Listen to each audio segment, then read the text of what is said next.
You were more efficient than ever. Emotionless, mechanical, perfect output, zero feeling. You thought you'd finally optimized yourself. You'd actually optimized yourself out of existence. It started with a win. You stopped taking things personally. Feedback didn't sting anymore. Criticism rolled off. The meetings that used to drain you became background noise. You typed responses without reading them twice. You stopped caring what they thought. You called it growth. HR called it ideal employee behavior. The emotions went first.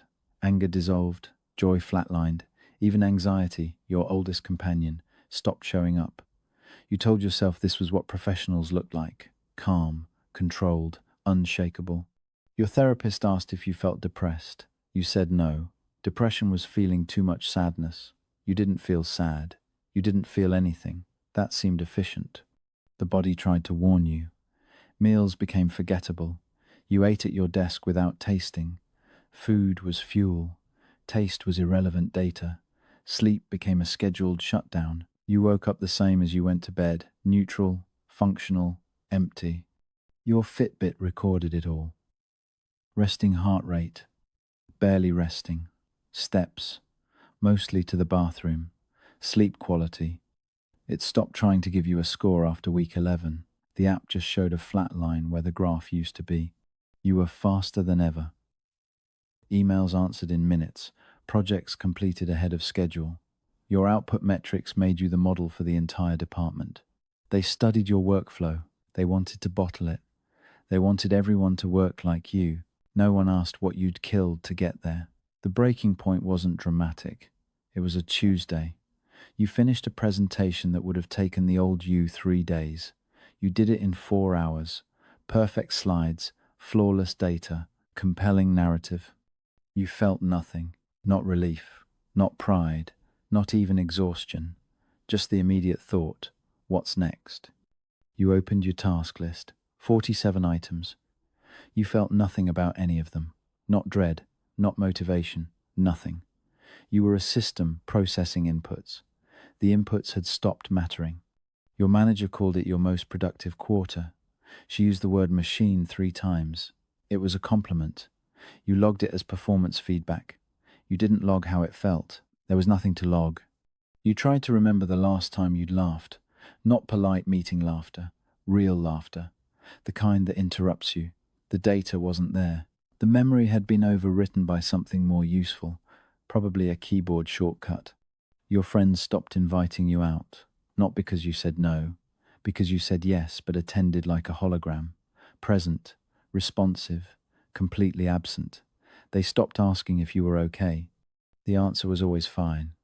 Fine didn't mean good. It meant functional. You were functional.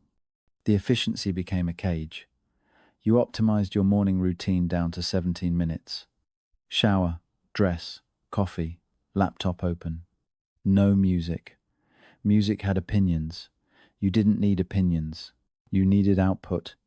You optimized your evening routine down to 12 minutes. Laptop closed, teeth, bed, no reading. Reading had feelings. You didn't need feelings. You needed rest cycles.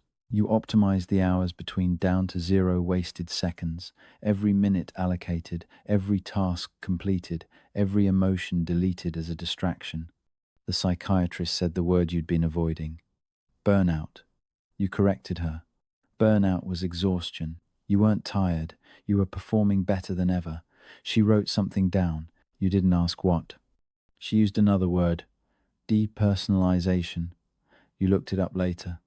The clinical definition matched perfectly. Feeling detached from yourself. Observing your life from outside. Emotional numbness. Reduced empathy.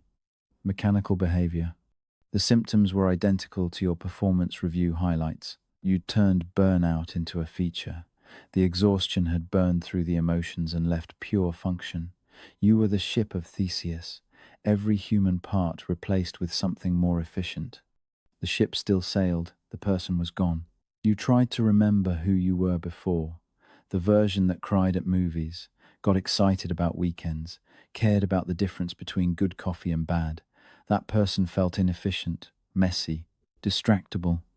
That person was human. You couldn't find the way back. You'd optimized the path out of existence, deleted the emotional shortcuts, archived the memories that didn't serve productivity. You were efficient, you were effective, you were empty. Your body kept the score. Migraines every Sunday. Jaw clenched so tight the dentist asked if you were grinding concrete. Shoulders fused into a permanent hunch. The standing desk didn't help. You'd forgotten how to stand any other way. You achieved every goal, met every deadline, exceeded every metric. You became exactly what they wanted. A productivity machine that never complained, never slowed, never needed maintenance, never needed anything. You search for burnout productivity paradox now. The studies started appearing in 2022. The pattern was consistent. Peak performance followed by complete emotional collapse. The body learns to function without the mind's permission. The output continues. The human ends.